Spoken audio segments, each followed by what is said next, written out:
This video is brought to you by my generous backers over on Patreon. If you'd like to support the channel and get cool perks like access to the Discord, seeing the videos a week before anyone else, or exclusive Patreon only gameplays, then feel free to check out my Patreon. The link's in the description below.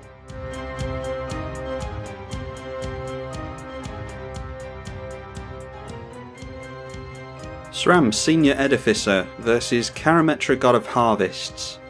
And I think this is a random, but I think that's a more competitive player, so hopefully we can keep up with them. What do we do there? That's a pretty... well, we've got Sram for turn 2 and then the sword for turn 3, so yeah, I think we should keep that. Okay, just a tapped Thawing Glaciers from our opponent.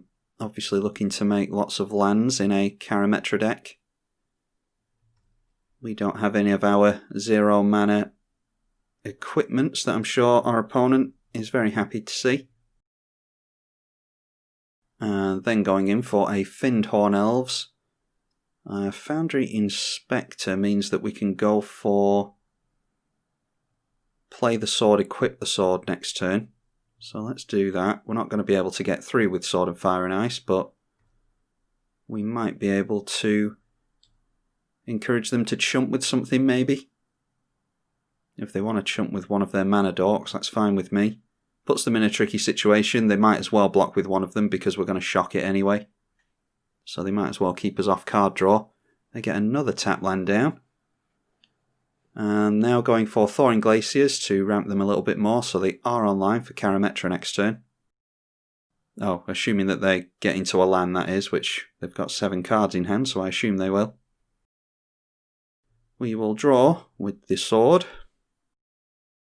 And we put our opponent in a tricky spot here. Like I said, they either have to block with Finned Horn Elves, or we're going to shock it. So let's put the sword on the Foundry Inspector, just so that our opponent doesn't want a point removal at Sram. And then we'll try and keep this Karametra at bay. They correctly decide to block. We would have gotten rid of that anyway, so they might as well keep us off the card draw. They take 2 more commander damage. And now let's see if they've got Ancient Tomb or land into Sol Ring, something of that ilk. They've still only got 1 green source there. So I'm sure they don't want to see a wasteland either. Alright, Wall of Blossoms is good. Not as good as it would have been had this not have had 5 power. In fact, Sram would have had 4 power as well, so Wall of Blossoms still not as good as you would hope. Okay, a Basilisk Collar as well. So why don't we go for Denetha this turn? I was thinking of going for Stonehewer Giant, but I think I quite like Denetha. We'll swing in first. And they of course block with the Wall of Blossoms. Then we'll go in for our Denetha.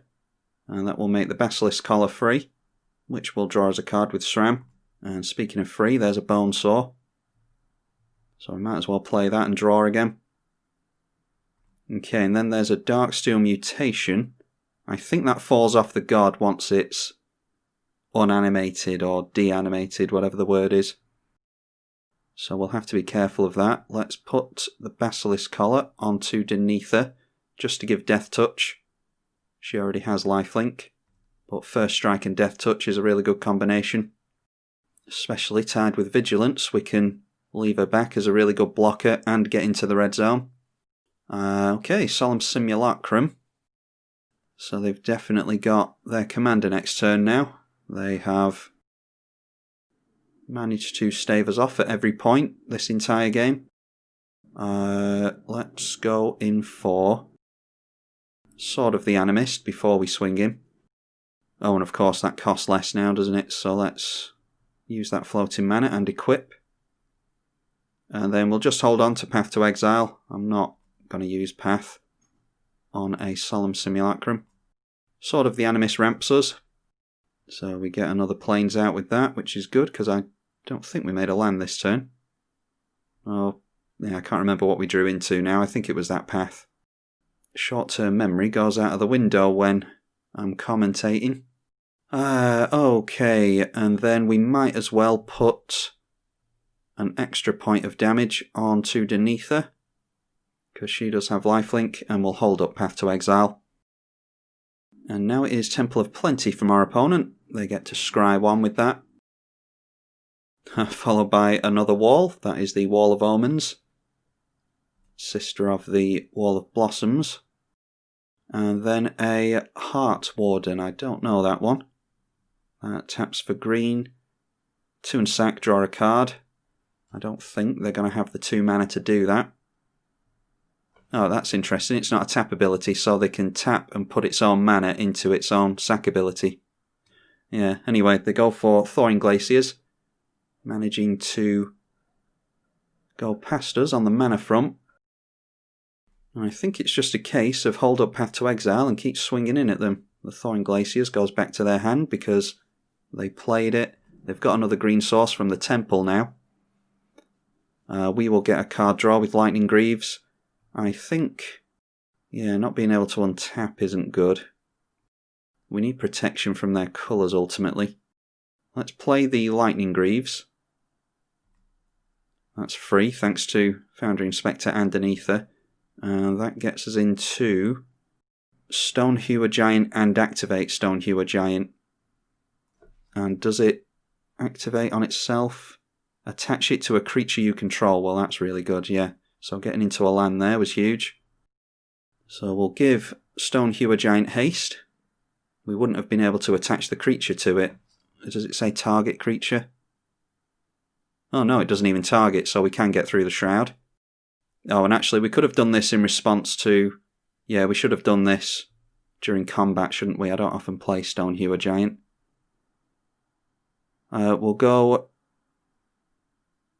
War and Peace, maybe? Yeah, War and Peace is good.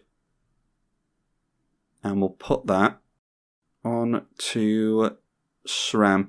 Yeah, really wish that I'd done that in response to the blocks, because we could have got that out and put it straight on a creature and dealt our opponent a lot of damage. We'll just see how it pans out. Get ourselves into another Plains. I dare say they just block the 2 sword creatures, and that's exactly what they do. They've still got that full grip of 7, which is why I went for the sword. Yeah, I think we just protect the Stonehewer Giant here, so we'll leave the Greaves on there. Okay, and there is the board wipe.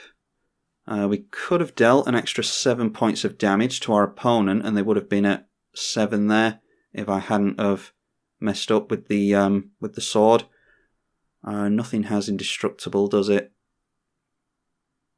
So I think it is Sram into the command zone again. We go for Sun Titan and grab our Lightning Greaves back, then grab a sword. I think that's the plan. Unless our opponent wants to exile all of our stuff from the graveyard. Messing up with that Stonehewer Giant might cost us the game because we did miss out on a lot of damage there. Archon of Justice, don't care about that. Let's go in for the Sun Titan. Go for the Lightning Greaves. Put Lightning Greaves onto Sun Titan and hope that it doesn't get pathed. And there we go, we managed to land that. So let's swing in. And then Sun Titan swinging in triggers, and we will go for the War and Peace. And then we can't attach that to the Sun Titan because it has Shroud, but we can go for Sram next turn and swap the Lightning Greaves around as we see fit. Oh, but there's another board wipe. I was scared of that, so that's a tricky spot we're in now. We need to get into more equipments to draw with Sram, and they are activating the Thawing Glaciers again. Yeah, our opponent's got some time here, but I'm hoping that we can swing in across a few more turns for the victory. Alright, get into another Plains. Let's go for... I think we can go Archon of Justice and Sram. And then it's fingers crossed for equipments. We do get to draw off of casting the Darksteel Mutation as well if our opponent goes for a creature. We just have to keep our fingers crossed that they don't get a flyer into play, because we can swing in across 2 turns here and get our opponent. Again, had we have gotten the damage through with the Sword of War and Peace on that turn that I messed up the Stone Hewer Giant, then we'd actually only have to hit them once. And another board wipe, okay. Let's get rid of our opponents. Oh, they've got a lot of planes, haven't they? Well, they'll have 1 less planes and 1 less green source, so we'll exile that.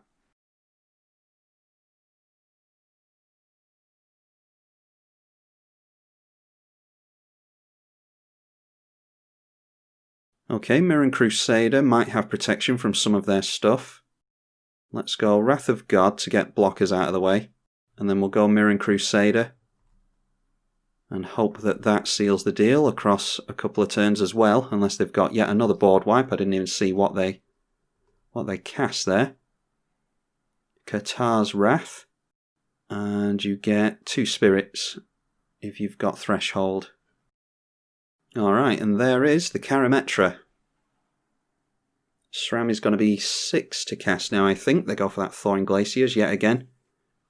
Argument to be made for us exiling that, and they do have basic forests in the deck. They've obviously just been going for plains to switch this on. Okay, well there's an equipment. That will put us on 6 power. Which doesn't make that much of a difference, I don't think. Let's go for our commander yet again. Draw a card with the Golem Skin Gauntlets. Get into a land to play. Equip that up. And then we'll swing in for 6 points of damage at our opponent. And hope that they don't have yet another board wipe. All we need to do is swing in and hit our opponent with something. They might be able to get out a bunch of creatures here though. Although getting a bunch of creatures out will be usually a Hornet Queen or Avenger of Zendikar. And there's another board wipe. Turns out this is board wipe tribal. Good means of dragging the game out. And then a Llanowar Elves. If we can get into... No, Solemn doesn't do it. If we can get into Swiftfoot Boots, I was going to say, then we could have pathed that. Swung in with a Sram. I don't know if we would have had enough mana for that though. And then I'm not going to equip this. This is 2 to equip. Yeah, not going to do that. Just going to continue to hold up the path. I've really got my fingers crossed that my opponent doesn't play more creatures, but I bet they will. We've still got Sword of Feast and Famine in the deck. Yeah, and there's another green creature, so as long as they keep playing green creatures, we can hope that we've got protection from green to draw into. They'll be able to flip Nissa this turn if that's what they want to do. And they're actually only... Oh no, they've actually got their Emeria the Sky Ruin online now. There's 5, 6, 7 planes in play for them. And then going for Yavimaya Elder. That's another green creature. Really keeping my fingers crossed. 1, that my opponent doesn't have swords, but 2, that we get into some kind of green protection. What can they reanimate next turn? It is target creature from graveyard. So they've got Findhorn Elves and the wall creatures. Oh, and there's a Solemn as well. Yeah, so it's just a bunch of dorks and walls basically. Oracle of Muldiah has been revealed. I assume that was revealed off of Nissa. Oh, Nissa Vital Force. Yeah, really don't want to see that. That is a really, really easy one to get the emblem off with. Immediately making a Plains. And that Plains is colourless, I think. She doesn't give it a colour, does she?